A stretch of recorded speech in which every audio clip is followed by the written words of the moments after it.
Magandang hapon, ngayon po ay araw ng Huwebes, September 12, 2024 at update po muli tayo sa lagay ng panahon. Lumakas po ang bagyong may international name na Bibingka ayon sa Pag-asa, ganap na itong severe tropical storm category. Napakalawak po ng nasabing bagyo at naghahatak na ito ng habagat sa Western Visayas.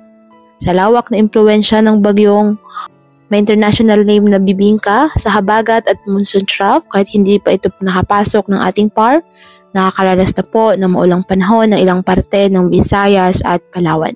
Inaasahang papasok ng ating PAR ang bagyong Bibingka base sa forecast track ng Pag-asa sa Biyernes ng tanghali o gabi. Inaasahang lalakas pa ang bagyo at posibleng maging typhoon category, posible po bukas ng gabi. Hindi man ito tatama direkta sa anumang kalupaan ng ating bansa. Ang trough ng nasabing bagyo at ang habagat na pinalakas nito ay magdadala po ng maulang panahon. Lalakas ng mga pag-ulan sa Mimaropa, Bicol Region, Visayas at the northern and western portion ng Mindanao simula po bukas. Papangalan itong bagyong Ferde ng Pag-asa kapag nasa loob na ng ating area of responsibility. Ngayong araw, asahan na po ang mga maulap na halangitan na may kalat-kalat na mga pag-ulan at thunderstorms dahil sa trough ng bagyong may international name na Bibingka sa Eastern Visayas, Caraga, Catanduanes, Albay, Sorsogon at Masbate.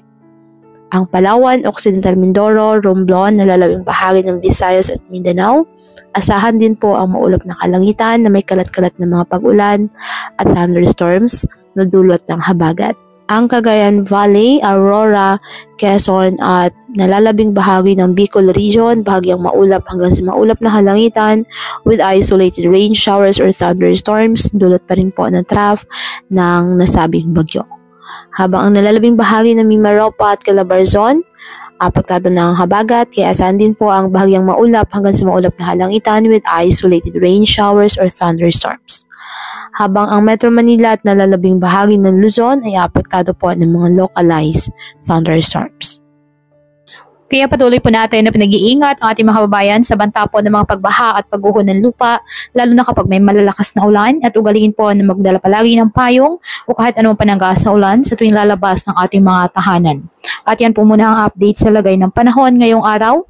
Muli patuloy po tayo na mag-ingat at palaging tandaan, God loves you. Stay safe and God bless.